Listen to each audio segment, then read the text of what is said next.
That ugly money. That ugly money. Yeah. Say it's that ugly money. This is the Ugly Money Podcast. It's about the process of success. Everything between your first dollar, your first million. That's ugly money. What up, what up, what up? That ugly money. Welcome to yet another edition of the Ugly Money Podcast. I am your host, Ugly Money Nietzsche. Special edition. We are on the verge. Philadelphia's LeBron James. Cardi B is dating yet another black man or something. A lot of things going on in the world, and we're going to get to it. But before we do that, I need you to do one thing for me, and it's going to be free of charge. I'm not going to hit your Navy Federal. I'm not going to hit your PNC, your Chase Bank, or your Cash App. Hit that like button and drop them cities and locations. Let me know where you at right now. I need to know who in the building. That ugly money. Oh, we got a show for y'all tonight, ladies and gentlemen. You're going to want to see this one. That ugly money. All right, one time Eastside Zone 6 on the check-in. What's happening? Okay, Detroit, Michigan. What up, though? I see y'all. Keep hitting that like button, dropping them cities and location. Let us know where you at right now. This is the Ugly Money Podcast. That ugly money. Friday night edition, man. Friday night edition. Okay, shouts out to Richmond, VA is in the building. 2 up, 2 down. What's happening? That ugly money. Houston, Texas in the building. That ugly money. Youngstown, Ohio is in the building. Arizona is in the building. That ugly money. Dallas, Texas in the building. That ugly money. We are live from the all-new One Powerhouse Studios, our new studio location. We love that. We love that. Before I get into this episode, Cardi B is now dating UK soccer player Madoka. Now, I have talked to his baby mama. Y'all know I'm petty. We've been talking online, and she say ain't no cap in her rap. Now, her claims are allegedly that this young man was caught cheating on her with yet a man and a woman. Cardi B really knows how to pick them. Free game alert.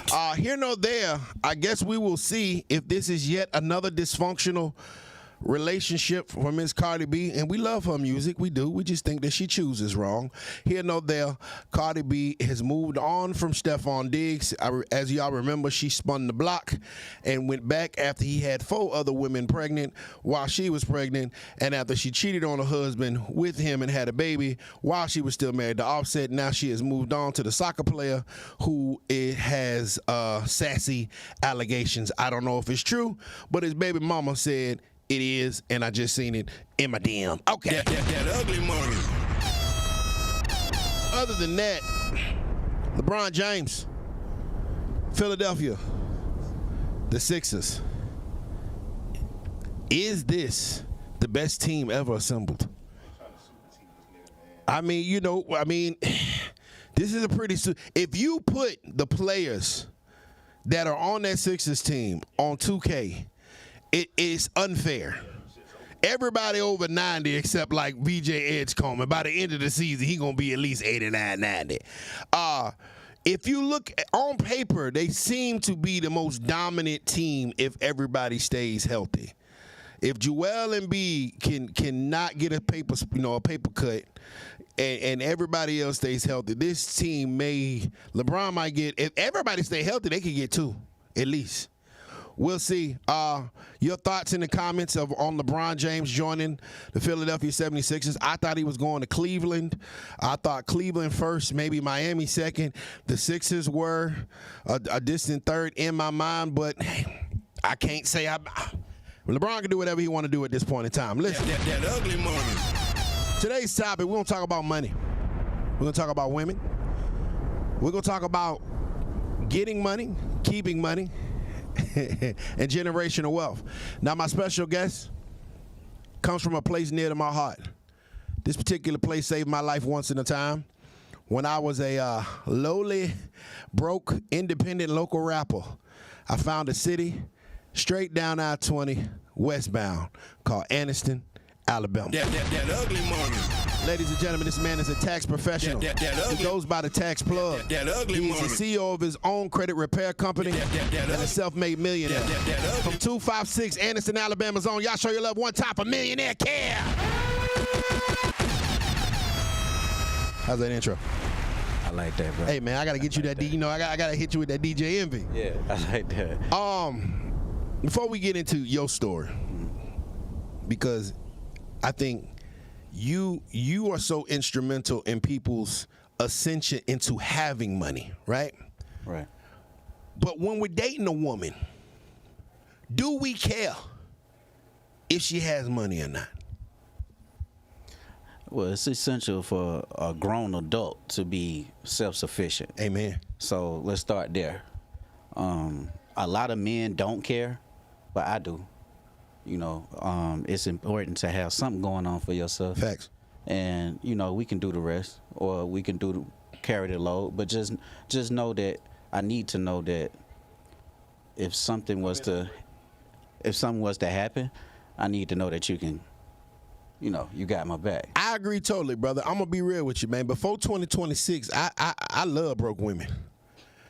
Brother, if she texts my phone and it popped up as an email, that's my type bitch. Yeah.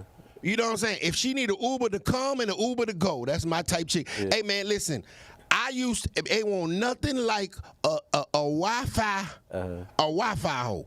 Yeah. You know what I'm saying? I'm like, baby, that phone bill ain't nothing but $150. I got it.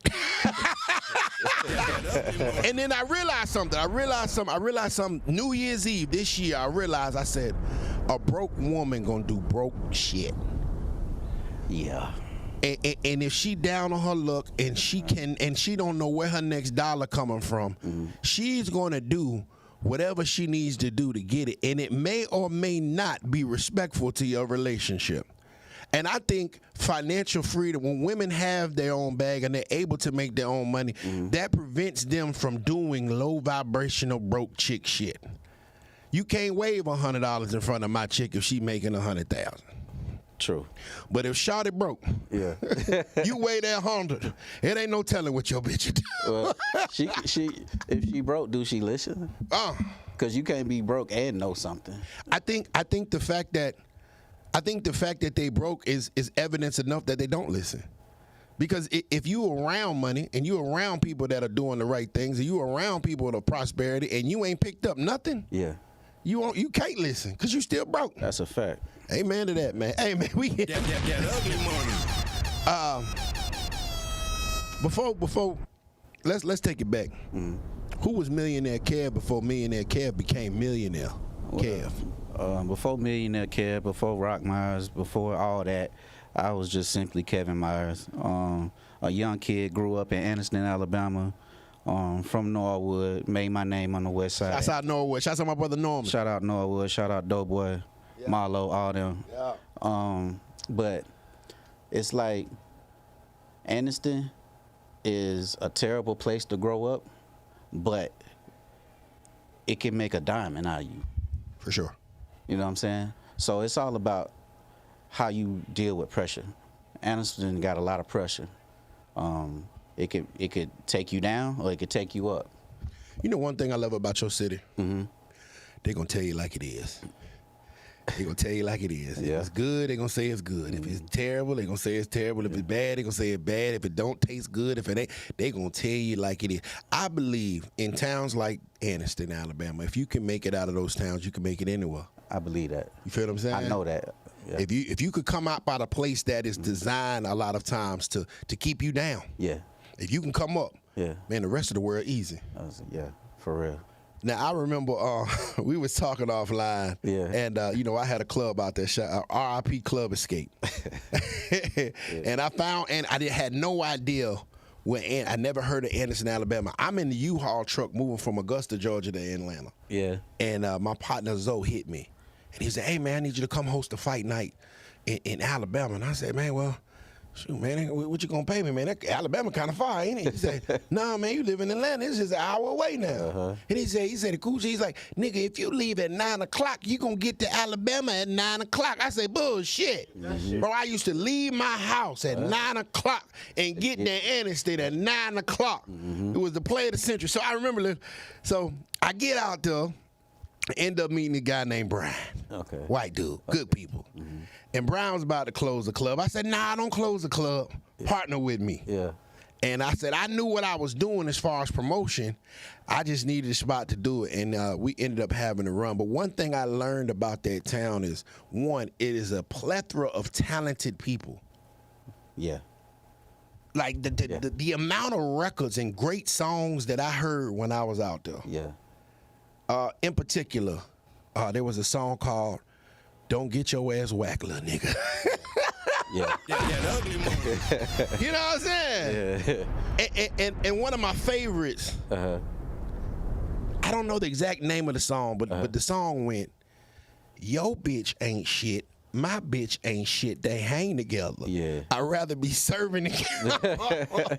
Who was that, man? We gotta talk about that. I don't know him personally. Yeah. I know some of his homies. Yes, sir. When I had came home from prison, by the time they had started popping with the music and started popping off with the music, and it was a lot of talented brothers out of Constantine. For sure. A lot of guys talented from the west side, and some of them out of Norwood too. So some of them I'm familiar with, some of them I'm not. But shout out to that guy, because he had a nice single going on in the city. Yeah, I remember names like Lieutenant J. I remember my boy Doug was crazy hard. It was just a lot of talent out there. Shouts out Doug. Yeah. It was just Doug a lot from Norwood. Yeah. You know what I'm saying? It was just a lot of talent out there. And I saw a city that had so much potential to be bigger than what it is. Yeah. And I still think it still has that potential. Now, like, growing up in Anniston, what were some of the hardships that you had to endure in your journey of becoming yourself? Well, personally, in the home, it wasn't that many hardships. Like, I pretty much grew up in a nice area of the hood. Amen. But just having to deal with Norwood Elementary, Anniston Middle School. Right. And you go to the high school, it's raining, they got buckets all over the place. Wow. We didn't, our roof, you know what I'm saying? Bentley, our roof was leaking the whole time we was in high school. Right. So I knew then that it was a problem with the system. It wasn't the kids, it's the system. And so growing up, it was normal to us. We learned to adapt. And that played a big part in my entrepreneurship, because it doesn't matter what's thrown at me, I'm going to make it out. Yeah. I think a lot of times people from humble beginnings have the biggest ascension because of the fact that they appreciate an opportunity because it wasn't presented to them. Mm-hmm. You know what I'm saying? Right. If one thing I've learned in moving to certain cities, is a lot of times people that have a lot of opportunities around them, they become spoiled. Yeah. You know what I'm saying? If somebody that lives in Atlanta, 2 Chainz, they cousin, and goddamn Future, they uncle. Yeah. You know what I mean? True. And they, at any point in time, they could go over here and do that, or Tyler Perry Studios up here, or whatever. Right, you know what I'm right. saying? And not to say that everybody doesn't go through hardships, but there is a plethora of opportunity here. Yeah. You know what I'm saying? Whereas in Anniston or small town USA, as I like to say it may be far in between. But when you give one of them brothers an opportunity, if they a hustler, they gonna take off and run with it. That's a fact. You know what I'm saying? So shouts out to Anniston, man. 256. It's all love, man. It's my second home, dog. And I cannot tell my story without mentioning that 256. Now I will say this. Come on. Because I want this to hit the Facebook. Yeah. I want, you know what I'm saying? I want it. I learned that the 256 can be a little color struck. I didn't know. There's certain parts of the 256 that they love red. Yeah. And there's certain parts of 256 that love blue. And I did not know it. And this, me on the outside looking in, I had no idea. Yeah. And I never forget, brother, I brought 21 Savage to Anniston, Alabama. Yeah. And barely anybody showed up. And I was like, what in the world? This is 21 Savage. Right. And maybe 100 people showed up. And they was all from the red part of 256, a little out there called the country, right? Yeah. Like Talladega area. And then I messed around and brought this guy named Schoolie. And he likes the color blue. Yeah. And it was the biggest event I ever did. Anniston loves schooling. Yeah. Why is that? I think his music kind of probably relate more than Savage's music at that time. Right. You know, now I think Savage music relate more in this day. Yeah. This is 21 Savage mixtape. 21 Savage. You know. So one thing about Anderson, it takes them a while to catch on to newer artists. Right. But if you're a newer artist that has everything that they are attracted to, right, you're in the game. You're gonna always get money in Anderson. Yeah. Just make sure you get a blue guy. Yeah, he like blue. They love me. I would try my best to get Pee Wee long way down there so many times, man. I tried my best and I could never get a date. I'm like, Pee Wee, man, I gotta get you down here. But I had great times out there, man, and yeah, for sure. Let's talk about this money. How did you get into credit repair, taxes, the paper side of paper? Well, I like money and I like fast money, so I had made a decision when I was in prison because I had read this book called As a Man Thinketh. And this book changed the trajectory of my life because I realized I was thinking so small. Come on. So when I came home from prison, I said I was going to work a regular job until I find something that fits my personality and my relentless grind. So what happened was I was managing a tax company for a friend, and I had no interest in taxes at all. I was just helping out a friend, and it fell in my lap. So I started my marketing, and just to be clear, I have no business degree. I have a couple of certificates from the feds, but they not official. Right. And I just use every marketing tactic that I learned in the streets. I applied it to the tax business. You know, most street guys can be fortunate. If you can run a successful trap, you can run a Fortune 500 company.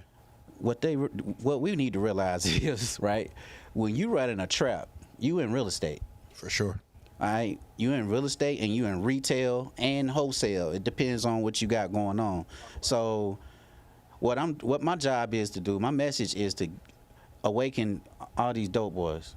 You know what I'm saying? I've been where you been. I can relate to what you do. I know your daily routine. You know what I'm saying? So if you can take that money and invest it into something that can flip and continue to flip, because the dope games ain't nothing but you just flipping your money. That's all you doing. And so when you start getting into the stock market and you always talking about you want a Tesla, but you need to be putting stocks into Tesla. Come on. You want to go into designer, but you need to buy stocks into these designer companies. And all this stuff makes sense. So whatever you doing in life, you should have a stock into that, you know? And to go back to the trap, as far as the trap go, the trap, drugs actually got me a job one time. I want to hear that. So I was out of prison. I was living in Carrollton, Georgia, right? And this company, it was this meat packing company. They had all kind of seasonings in their back. But I was surprised to find out that, and I needed a job real bad at this time. I was surprised to find out nobody knew how many pounds was in a kilo. And to me, they dumb. You know, to me, I was looking at it like, how y'all don't know that? Right. But the average person don't know that. Of course not. You know what I'm saying? So that's how I got a job, and I had my way. I had all kind of overtime, and I was putting money into the stock market, and I was running my bag up like that. So I was in the back weighing up ounces of seasonings, bro.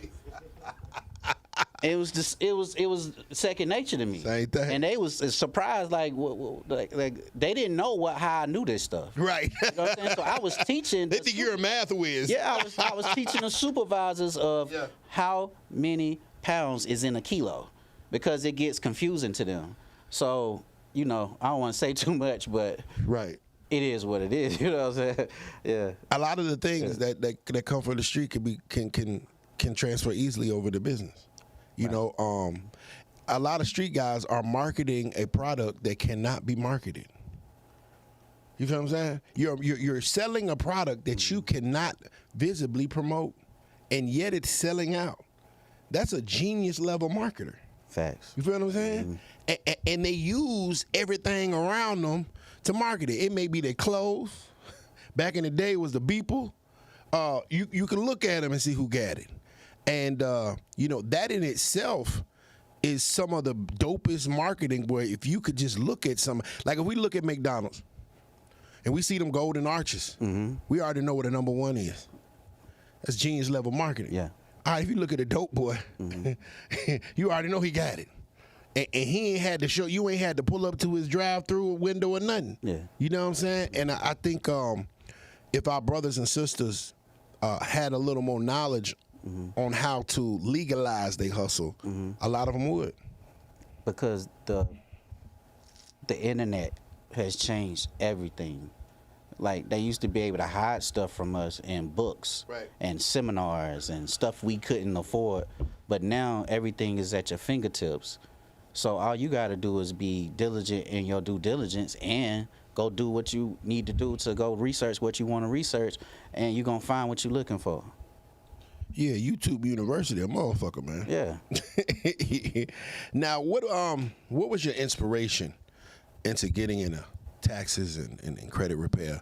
I mean, other than the fact that you like money. I like the study of money. So anything involving money, that's what I like.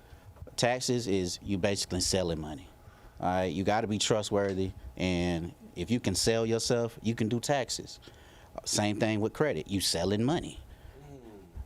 So what better way to get into an industry that sells money? Because everybody need it. If you ain't got it, you're going to drown. So you got to find your niche.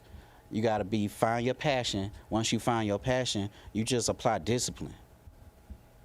Because a lot of people say they want the money, but they don't want to do the work. Discipline plays a big part in not only making money but keeping it. I think that's harder to do. It's easier to make money than to keep it. You know what I'm saying? It is. I never forget, bro. I never forget. I ain't gonna say when, but I forget when. I never forget the first time I counted $1 million. Yeah. And it was gone in a year. You know what I'm saying? Yeah. It took me roughly 8 months to make the $1 million. Yeah. It took me roughly 8 weeks to lose it. Keeping money is harder, way harder. Because a lot of people like, man, I gotta get this money, man. It's hard to get this money. Yeah. Nah, bro, I'm telling you, everybody can get lucky one time at least. Yeah. But to keep it and sustain it, and because once you get it, everybody gonna try to take it from you. It is. It is. The system, it seems like the system is designed that once you get some money, they gonna take it. I deal with survivor's remorse a lot. So if I see somebody that, I don't care if I was in elementary school and you looked out for me, if I see you, I'm going to throw you some. Or I'm going to create an opportunity for you to get some money or some of that nature, you know what I'm saying? So that's what I struggle with. I never forget, Bentley, man, I mean to tell you, dog. I hit that first, man, I sat there and looked at the bank account. I just looked at it. And I never wanted it, I just finally hit that second comma. Yeah. And I ain't never wanted to, I just like look at it. I just like to pull up not even knowing that that's stupid as hell to just have $1 million in your bank account. That's the dumbest shit in the world, right? But I don't know no better. Yeah. I'm like, I don't want it to go under that. Yeah. You know what I'm saying? like I'm hoarding it. Not even knowing that every day that it stays in this account, I'm losing money. Yeah. Because inflation. The eggs is $6 now. Back then it was $2. Yeah. You know what I'm saying? The banks invest in your money. And I never forget, bro. In 1 year, I got threatened to be sued 3 times. I said, nigga, I didn't know niggas could do lawsuits. I had never been tried to be sued ever before in my life. Yeah. And in 1 year, 3 people threatened to sue me. And I'm like, and I remember my lawyer. I had a lawyer. I had to go retain a lawyer. And he said, oh, man, it's part of it.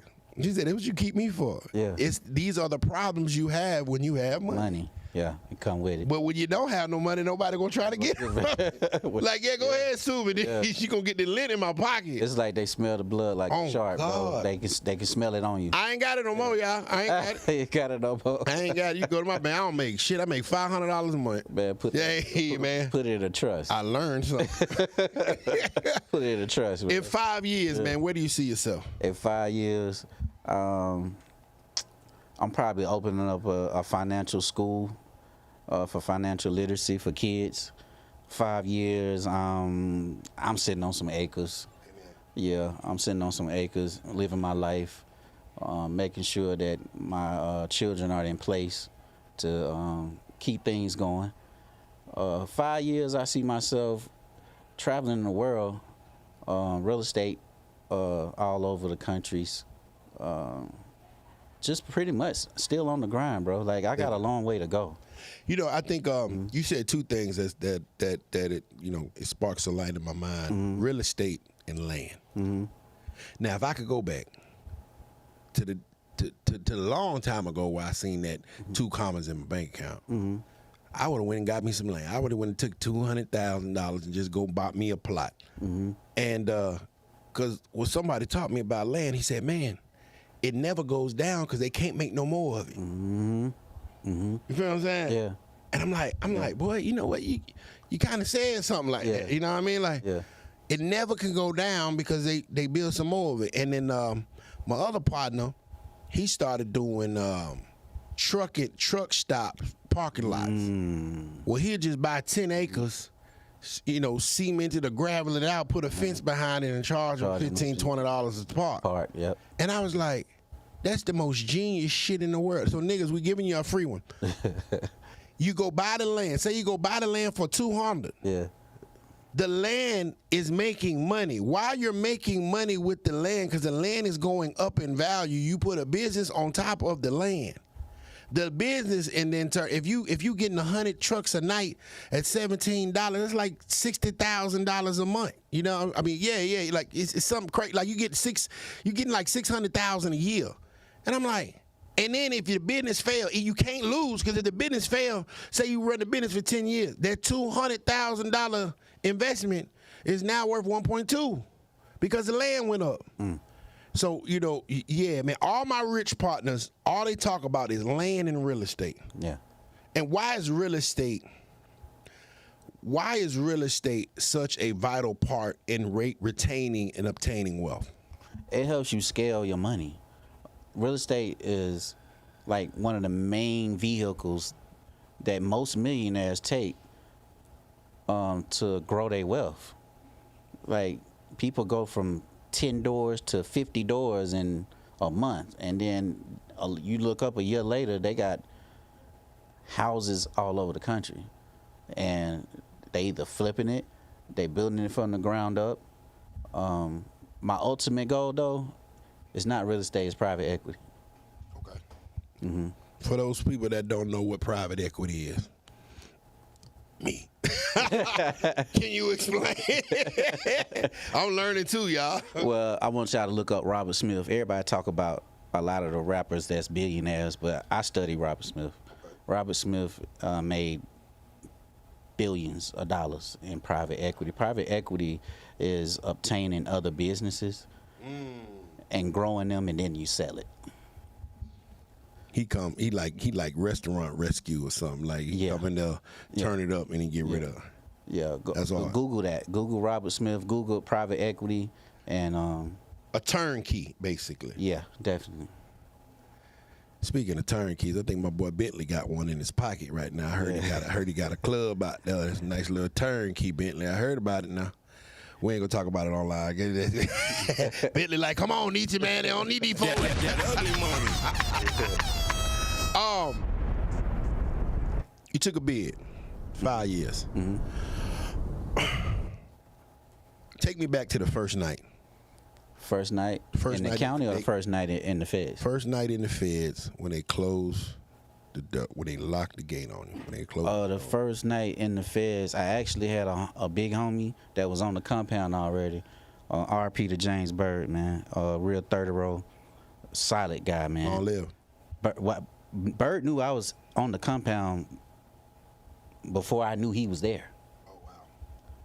And Bird had me a care package, because as soon as you get there, you can't just go to the store. You gotta wait. In the feds, you gotta wait for your last name and for a certain day to go to the store and get whatever you needed. Man, Bird had me straight. Night one, I was straight. I had homies on the compound. Night one was kind of like a relief, because in my opinion, not glorifying nothing Right. about jail or cuffs or not being able to be free, but the county is the worst time you can do. For sure. Because you can't go nowhere. For sure. And you're talking to the same people every day. Sure. And they talking about the same thing every day. Every nigga is complaining about his case. You got a case too, so we all got cases. I don't want to talk about that. I want to study my case. How can I beat my case? I don't want to talk about your case. You know what I'm saying? Unless it's beneficial. Anyway, the feds is it could be a college, or it could be detrimental. You can come out of the feds worse than you went. Cause you in there with the highest level criminals God made. Well, I'm gonna give you some game real quick. It's a lot of fall guys in the feds, right? You know, blue collar crime, white collar crime. Well, I knew enough of the guys that was in my lane. I wanted to know more of these big corporations. And so they way of getting back at the government for locking them up and making them the fall guy is teaching a black man something. Wow. So I played on that. And once I played on that, I got information that I'm still applying to this day. And this is why I never go back to the dope game. Cause you learned in the feds. So you took Yeah. a negative and turned it into a business. Yeah, because this Italian guy told me, and I said this before on another interview, I'm gonna say it again. He told me that they all know that the dope game is designed. It's designed to keep us in trap. It's designed to keep us at a certain level mentally.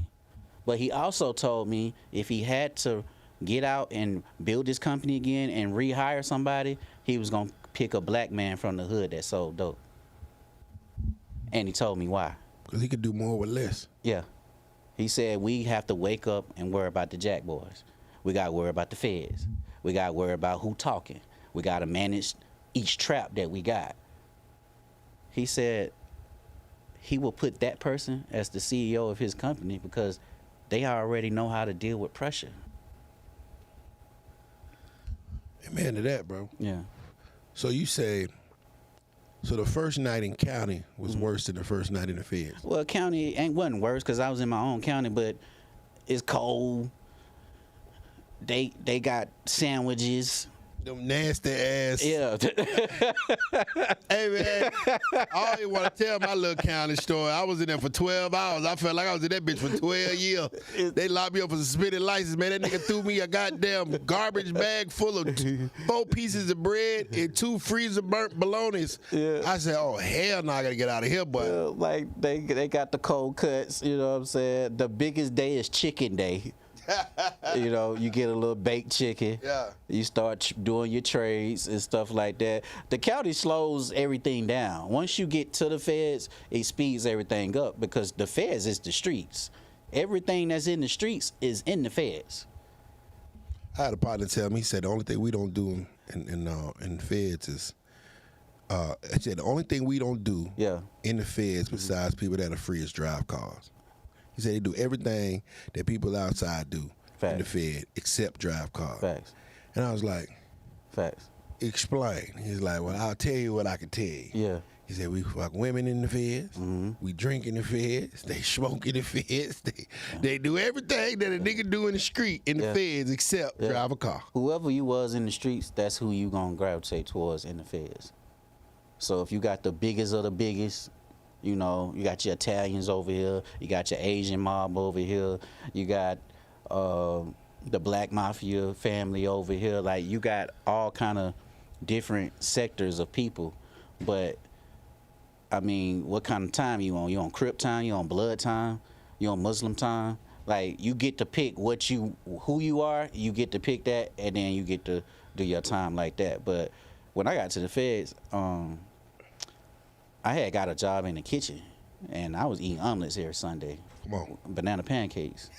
Banana pancakes, Yeah, nigga. banana pancakes. Shout out to Shank. That's the chef, man. Shank the chef. Can someone survive? Can someone do their time in the feds without affiliation or without committing another crime? I did. I ain't Free game alert. I ain't go join this thing to be protected. And then the thing about me is when I got to the compound at Yazoo and when I got to the compound in Montgomery, I had Miami niggas, I had New York niggas, I had Cali niggas, you know what I'm saying? My daddy from Cali, my mom from Alabama. So it's like I got the best of both worlds. And it's like, as long as you a solid guy and you a stand-up guy, and for future references, if you plan on going to the feds and you don't care, you crashing out, do not go to the feds and not keep your word. You got to stand on your word. So if you tell a man or you borrow something and you don't pay it back, you're gonna have to deal with that. And it get ugly, bro. It get ugly. A man said he seen somebody get cut up by some oodles and noodles. Yeah. Is it about the oodles and noodles or is it about the principle? It's about the principle because everybody on man time. So it's like you don't got physical money in there. You got respect. That's the currency. Respect is the currency. Principle is the currency. Morality is the currency. You know what I'm saying? So that's all you got. So once somebody violate that, you know, consequences gonna come behind that immediately because everybody watching, everybody know. It's just like the hood. If something go down, everybody know about it. Where you gonna go? You ain't got nowhere to go. They be like, damn, Nietzsche, that nigga took your motherfucking oodles and noodles. You ain't gonna do shit. Like, bullshit. I'm about to go get me. I'm about to get these new. But I will say this. The feds, it don't work like somebody running around bullying people. Like, everybody's giving each other respect because, I don't know about now, but back then when I went, everybody was somebody. Where you was from, you know, who you ran with. So it's like people gave respect. Now, things did happen, but not too often because of the maturity level of, hey, it's bosses over there, it's bosses over there, it's bosses over there. Everywhere you go, it's bosses. So just keep that same respect that you give. You know what I mean? Do your time. Don't let the time do you. Exactly. Amen, brother. Mm-hmm. What's your definition of wealth? My definition of wealth is when you don't have to wake up and make money. Amen to that shit. Free game alert. When you go to sleep, money is being made. If money's not being made in your sleep, you're not wealthy. You got to get up and clock in. You ain't wealthy yet. Or you got to do like me. I'm still on the grind. I ain't wealthy yet, you know. I'm still on the grind. Me too. So I'm making some money, but I'm talking about real money. When I want to go to sleep, I want to look at my bank account and be like, oh, I made another $1 million. Oh, okay. And how do we as a people position ourselves to do that? We got to start doing what all the other cultures are doing. Number one, we got to get organized. We're not organized. All we do is go back and forth with each other, stun on each other, flash at each other back and forth. And that's cool. That's in our nature as a people, kind of, you know. But at the same time, let's make it make sense. Like, do we have a plan on doing for self? Like, we got a lot of people in government, but why don't we have our own government? Why aren't we governing ourselves? Because black people are holding up America. Like, we're the backbone of America. We spend trillions and trillions of dollars with America. And we should be accumulating that money for ourselves. So we have to regain power and authority in our community. Yeah, let's rebuild Black Wall Street or something, bro. Like, we can't just be rappers and entertainers for the next 20 years. Like, look at the way the world going. Like, somebody got to be the new forward thinker. Somebody got to think forward. The same way that somebody brought crack cocaine to the street, somebody has to bring financial literacy to the street. Absolutely. Amen, brother. Amen. That ugly money. We waiting on you. God damn it, me too. Me too. Because you know, I don't know how you was raised, but I was raised some of the worst financial advice you could ever have. Hey man, you want all your shit paid for. Yeah. You know what I'm saying? I come from that era. Yeah. All my cars paid for. Uh-huh. And then as I get older, I realize that that's like I ain't gonna tell you what kind of car. There's a car out there. Yeah. And it's a pretty expensive car. I saw it. I paid cash for it like a dumbass. Okay. And not even knowing that I could use the fact that I could afford that car to get me more money where I wouldn't even have to spend my money on that car. Yeah. Yeah. But I didn't know. Yeah. So in my mind, hey boy, hey man, look, I got this 200 in this set right here. Mm-hmm. You gonna let me? You gonna give me this car? Yeah. Or I'm gonna go take my old lady out. Oh yeah, motherfucker would count money by the time I goddamn came from inside. You know what I'm saying? But if we don't know no better, Right. we think that, oh well, I need $300,000 to start this business, or I need $100,000 to have this house, or I need, and not even knowing that there's so many different avenues. There's so many different ways that we can leverage one thing to build up another, and at the same time. And so, is that more of what your program and what you got going with the credit repair and things? Is that like, are you teaching folks the knowledge of how to obtain wealth? Yeah. So the past couple years, I've been focusing on taxes. Now I think that a lot of us are not as educated as other cultures in the credit as well. So, like you just said, that I won't say the car, but that trade line when it post when that post on your it's gonna post as a primary on your Right. account, and you can still leverage that. Like, I know you said you spent the money, but you can leverage that to do something else, because they gonna look at that and be like, dang, you know what I mean? So that's the power of credit, you know. How can someone, let's put it in layman's terms, how can someone use their credit card or use their credit to buy them a house? That's easy. You can get to a 680 and you can buy a house. A lot of people want to buy a house, but I don't want to promote buying a house, because if you don't own the land, is it really your house? It ain't. So the way I'm going to come with the credit is I want to promote buying land and build your house, because we was builders once before. Now we letting other people build our houses and telling us what a good neighborhood is. You know what I'm saying? Why aren't we building our own communities? They got a Chinatown. Right. They got an Africa town. Right. The Jewish community got their own police. They Right. got their own hospitals. We have no major institution. We got the projects. We got the projects, and we got. We don't own none of that. That's not it. We got Exodus Festival. Shit. Damn. That makes sense now, bro. Yeah. I've been seeing these things called family compounds in my storyline, and hearing you talk about land and things of that nature. Is that something that you ever see yourself doing, like with the family compounds of having everybody on the same plot of land and build everybody's houses? My family got a family compound. Amen, brother. Goddamn right. Free game alert. I wish I was one of y'all niggas. This is my granddaddy right here, man. And That's our pop. Papa started out with 10 acres. We still hold those 10 acres to this day, and we got a fishing in the pond. You know, we got plenty of land, and that was a big influence on me when I was young, because I helped cultivate that land along with all my cousins and brothers and sisters and stuff like that.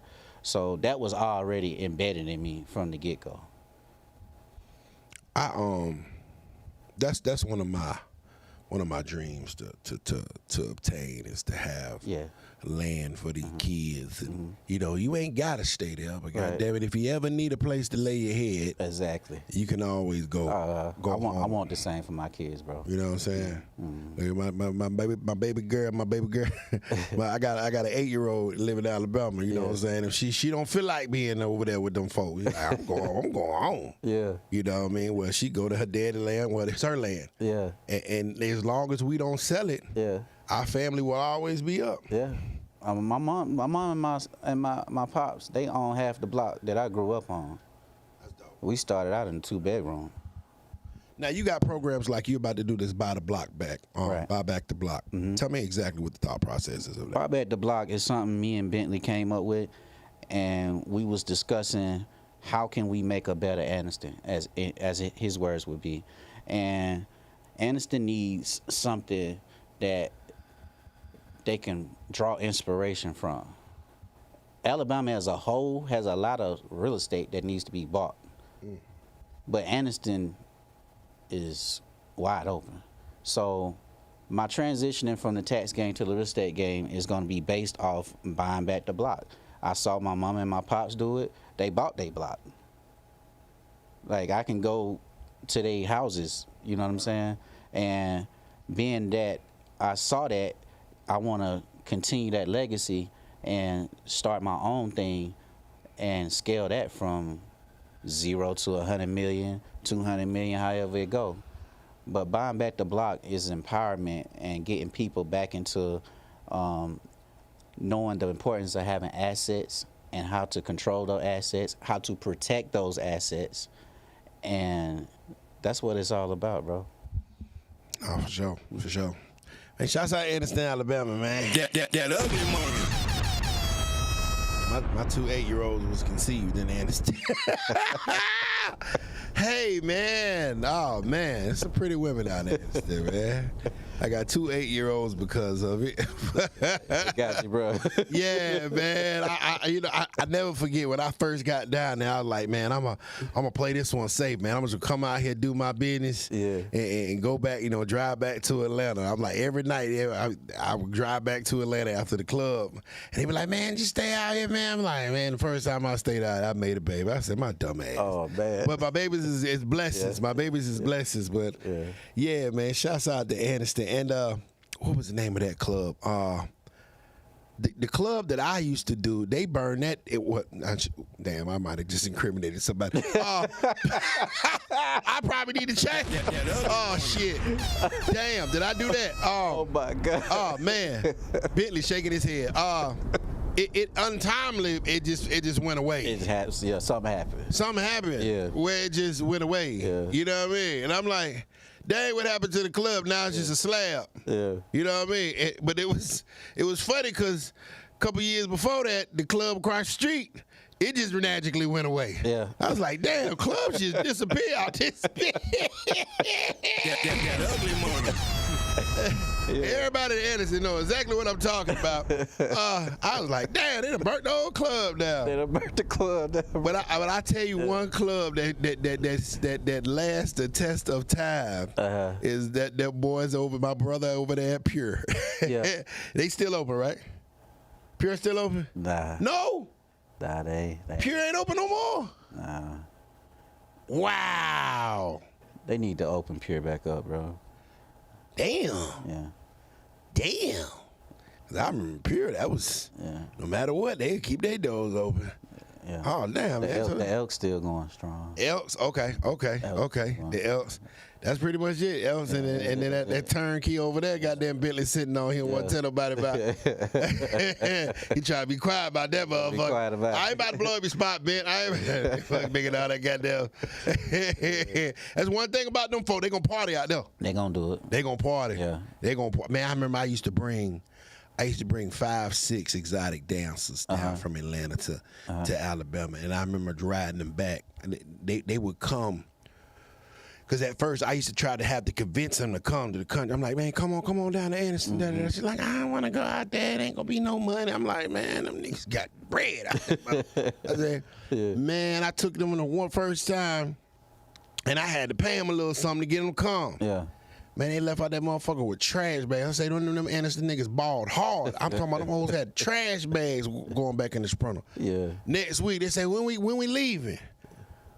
I say, I thought you didn't want to go. She said, hell nah, I'm bringing 10 of my friends. Man, listen, man. That ugly money. Yeah. Man, Anderson had about half of Magic City over that motherfucker at one time, yeah. dog. Yeah. Nah, we had some good times out there, Yeah, dog. We had some good times out there. And, you know, this is a dope moment because you were one of the first of the few people from the 256 that I got to interview. You know what I'm saying? So I know where you came from. Yeah. You know what I'm saying? And I know the potential, the immense potential and the talent and the goodness, the good side of that town. Right. You feel what I'm saying? You know, niggas always talk about the bad, but I know the good, you know what I'm saying? And I seen it, you dig what I'm saying? So shouts out Anderson, Alabama, dog. Shouts out, dog. I got a question. That ugly money.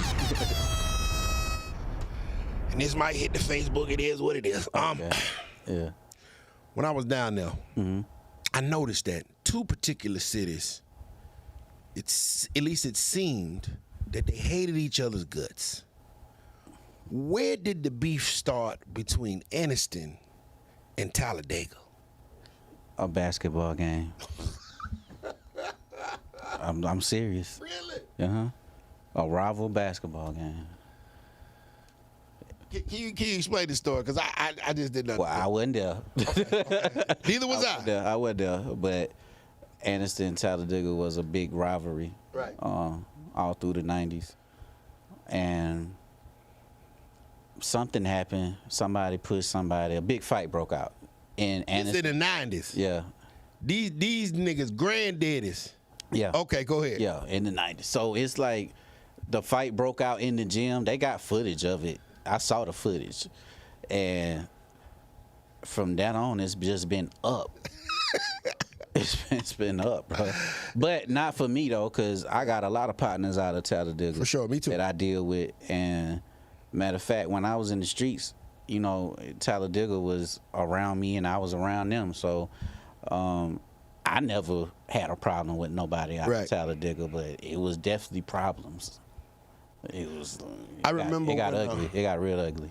A guy by the name of DJ Cadillac, shouts out DJ Cadillac. I remember he told me, he was like, because I used to think it was all, you know, given. I don't know. Right. So I'm just coming there. Only thing I knew in Anniston was where the club was at. I knew where Escape was at. I knew where Pier was at. I knew where the mall, because that's where Logan's was at, and I eat Logan. You know what I'm saying? I ain't know shit. I'm just out there. You know what I mean? They thinking I'm from them. Like, no, I'm not from here. I just, you know. And I remember he told me, he said, man, he said, your crowd ain't Anniston like that. I said, what you mean? I thought this is Anniston. Yeah. He said, nah, nigga, this is Talladega, Alpine. This is everything around it. Yeah. And I was like, he said, Anniston go to another club. Because if you put both of them in the same club, it's going to be some problems. Yeah. Yeah. He told you, right? I found out the wrong way. I found out the hard way. Yeah. And then I found out when I brought school. Yeah. And they all came down, and I never forget, bro. I was like, for like the first 6 months, we never had no fights. And I'm like, oh, this is amazing. You know what I'm saying? He's peaceful. Yeah. It's dope. And then one fight broke out. Dude took a swing at another dude, and he missed. And I remember the other dude, they, like a group of them ran outside. And I'm like, oh, great, they going home. Nah. Man, listen, man. Hey, bro. Yeah. Security come over to me and said, hey, P9, he called me P9 back then. Hey, P9, get down. I said, nigga, why they leaving? He said, no, nigga, they going to get them guns. Get down. Yeah. And I'm like, well, nigga, if you over here down with me, who the fuck stopping them? That ugly money.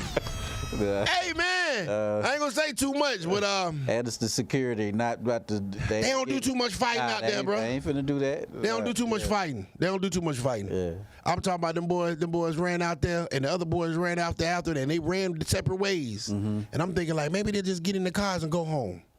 Nah, but luckily, I will say that I had some decent security outside. Yeah. Because I remember I used to complain about how much the security would cost. I'm like, man, I ain't paying them niggas no $1,500. Goddamn. Yeah. No armored security, you know what I'm saying? I ain't paying them niggas. Nah, I see why I was paying them. Yeah. Cause that That ain't no weak town, nigga. Nah. Hey, man, that's a no business day, boy. Boy, listen, man, you go down the motherfucking plane if you want to. Any given moment, End up on a god, you gonna end up being merch. Hey, man, before we get out of here, brother, this is the Ugly Money Podcast. It's the process of success. Everything between your first dollar and your first million, that's ugly money. The highs, the lows, the ups and downs. Name a time in your life where you fell down and you had to get back up, and how'd you do it? Time I fell down and had to get back up, and how did I do it? Shit, I done failed so many times, bro. I ain't gonna pick one in particular, because I done had it and lost it, That's how I can teach, because, I done made all the mistakes. But I would say the lowest time was being locked up and not knowing, what I wanted to do when I got out. So, like I said, educate yourself, read, research, network with people who's already where you want to go. That's key. Everybody need a mentor. And how I got out that hole was I already knew what I could do. I already knew who I was as a man. And I just kept being consistent and persistent on what I wanted in life. And that's how I'm able to be where I'm at now. Amen, brother. And we still on the way up. We ain't done. I need a jet. Amen. I want to ride. I need an island. I want to pull up. You know what I'm saying? Like, it's a lot of stuff that I have to do that I promised myself I was going to get while I was in there. And it took a while, but now it's starting to manifest within my life. A word of advice for someone that is locked up, that is about to get out, and does not want to go back. What should he be doing? What should a man be doing while he's locked up to ensure that he does not go back? To ensure that you don't go back, you're going to have to change your state of mind. Your mindset is everything. So if you woke up every day in prison and you wake up and you're smoking and you're gambling and you calling your folks home talking about you need some money, you setting yourself up for failure. But if you reading and you taking classes and you're studying other ways of making money, there's no excuses no more, bro. Like, it's not the 80s. Like, ain't nobody pushing crack on you. Ain't nobody pushing fentanyl in your face. Ain't nobody pushing this dope game down your face or down your throat. Like, it's stuff at your fingertips that you can make more money than the dope game. Like, the dope game over with. I hate to tell y'all, where the camera at? Hey, man, the dope game over with, bro. It's over with. These folks got drones. They got all kind of technology. You can't win, bro. Go another route. Pick you some stocks. Pick you some real estate. You ain't got to do taxes. You ain't got to do credit. But pick something that you're passionate about and go after it and go get that shit, bro. Amen, brother. Yeah. Before we get out of here, if I'm watching this interview and I'm thinking about tapping in with Millionaire Kev, why should I do so? Tap in with me only if you determine to make a difference and break that generational curse with your family.